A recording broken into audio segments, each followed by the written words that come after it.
If that wasn't a commercial for the Pac-12, I don't know what is. I mean, I've been here for 8 years as an assistant now and head coach, and it's the most exciting game I've ever been a part of. I think it was great for women's basketball. I hope people were tuning in. And I do want to talk about the UCLA Bruins for a second. They came up here to play us in a non-conference game. They could have bowed out a couple times because we had a lead, and they're fighters, and they kept coming. And Jordan Canada was like video game sort of hero status, and that's good for the game of women's basketball. But I also get to look at the young women in these gold jerseys, and whatever UCLA came with, and it was good. I'm just in awe of the toughness that I saw. I'm in awe. We have a young team. I think that's what we've been asking from them. Like, do we have it?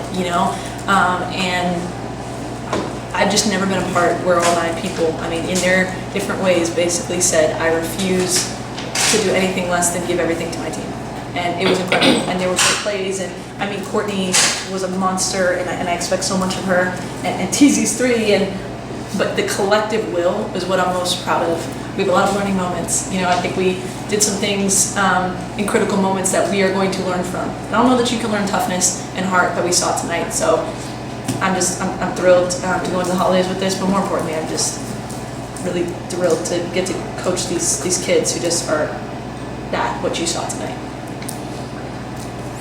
Lindsay, what'd you tell the team when you're going into double overtime with Penina and Christina on the bench and Michaela hobbled and really down kind of on your last legs? How'd you approach it? It was sort of the same going into each overtime. Like, we quickly just, anytime we saw like a down face, we just had to check it and say, 5 minutes of basketball. This is what we do, just kind of getting them reset. We're winning this game. Going into the second overtime, they were saying it. Not going into the first overtime because Jordan hit such a spectacular shot. I had to kind of okay, let's go, 5 minutes. But the second one, they were saying it, which is huge. And I just thought, not only were we saying it, but we then came out, and I think Kayla hit a big shot at the beginning of each overtime, which set a tone. And really just our players never backed down. It was like next person up. Monty Mosley's minutes were huge. It's not easy to step into a game that you haven't been in for a lot and just go ahead and be really good. Obviously Gabby sprained her ankle, and she's saying I can do it. And then the kids that were playing 45, 50 minutes, I've just never seen anything like it. Courtney, can you talk about where you guys were at physically by the end of this game? Gabby couldn't move. You played 47 minutes. You were limping up and down the court at the end. Where were you guys at physically by the end? The whole game was a battle. We knew it was going to be a battle going into it. We just had to keep playing through it all and just have each other's back. If someone fall, pick them up, and keep playing. I did put a quote on the board before the game, a Muhammad Ali quote, and he said, I don't start counting my push-ups until it starts to burn, then I start counting. So I said, the toughness factor and the effort factor, that's a given, and then we start after that. So then when that first quarter, when there was no media timeout, and at halftime I'm like, we haven't even started counting yet. They're like, really? Because it started to burn there. So it was tremendous. I don't think we're gonna have a conditioning workout tomorrow. That's off the game plan now. You talked about the resiliency of UCLA. You guys were in control in the first quarter, and then you had a 5-1 run to start the second. Then what happened? I think we knew they were going to come at us. Like, overall, just sort of the general feeling game. The 28 offensive boards kept them in it for a lot. But I think Jordan, there was a run there where I think she had 7 in a row, 2 like ridiculous drives, and then a 3. And I can't remember exactly when that was, but I think it went from like 13 to 5 or 13 to 6, and so then they were in striking distance. But what I liked is that we kept attacking, and we shot 53% for the game. And 21 turnovers in a double overtime game. Like, I don't think we threw it to them. I think we didn't always get the stops that we needed, and we knew they were going to be a factor the whole game. And then just down the stretch, we didn't close it out well. That's as much on me as on them. We missed a couple opportunities. We took some quick shots. We threw it away a little bit. So I think we had a cushion, and then just right there they struck in that last minute and a half or something. I'd have to look back, but I think they kept themselves in striking distance, and then they made key plays, and a lot of that was Jordan and their offensive rebounding. You're struggling a little bit from the field. You still shot well from the free throw line, still hit a couple of critical threes, played solid defense. When the shots aren't falling, are you looking for other ways to help the team? I have to. Whether it's offensive or defensive wise, I'm going to have to contribute somehow. And guess if there's diving on the floor, that's the one that I'm starting to pick up and I'm starting to enjoy. But yeah, I have to pick up other things on the court for my team.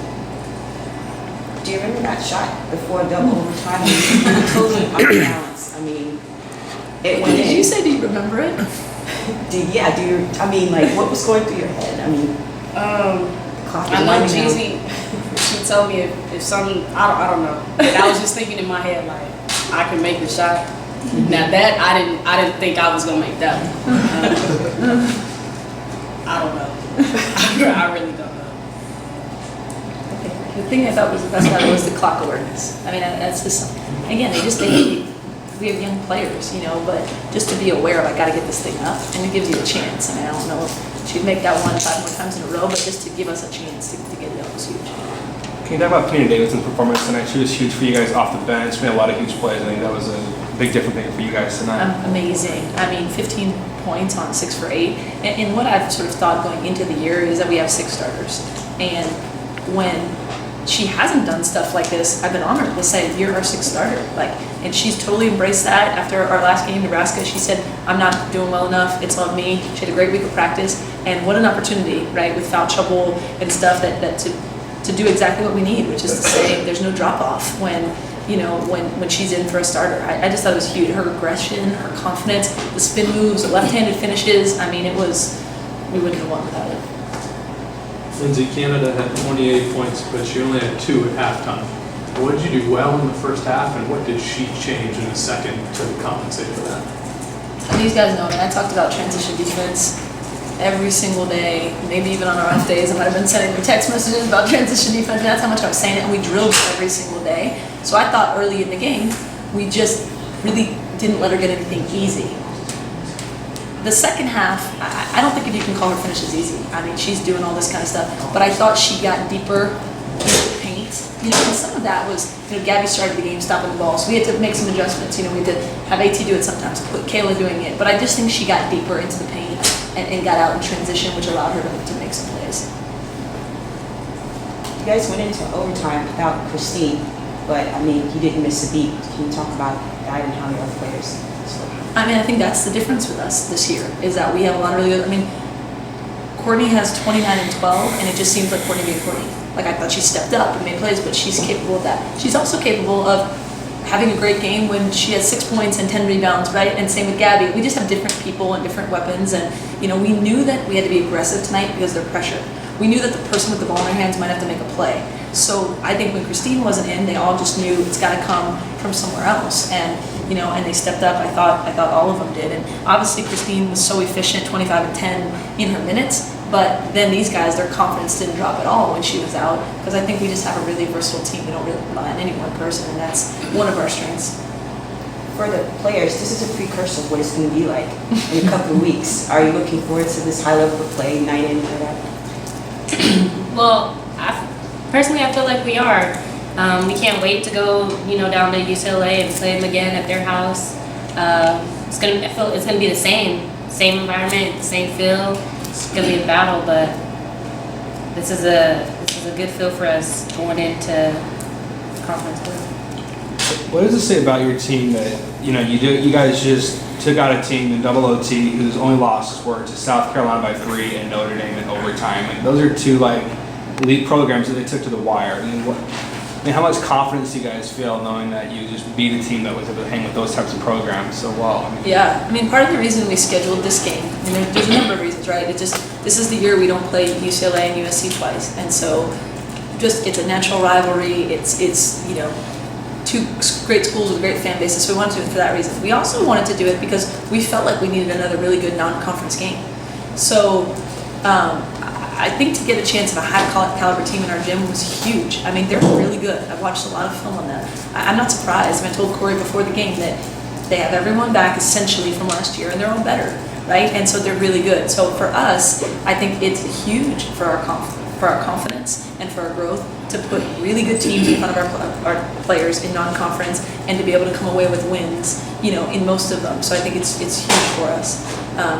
I think that our players rise to the occasion of these great games. And so, yeah, I do want them to think they're on par with the Notre Dames and the South Carolinas, and that we've established this program at a pretty high level, and then these young ones want to fight to keep it there and do even better things.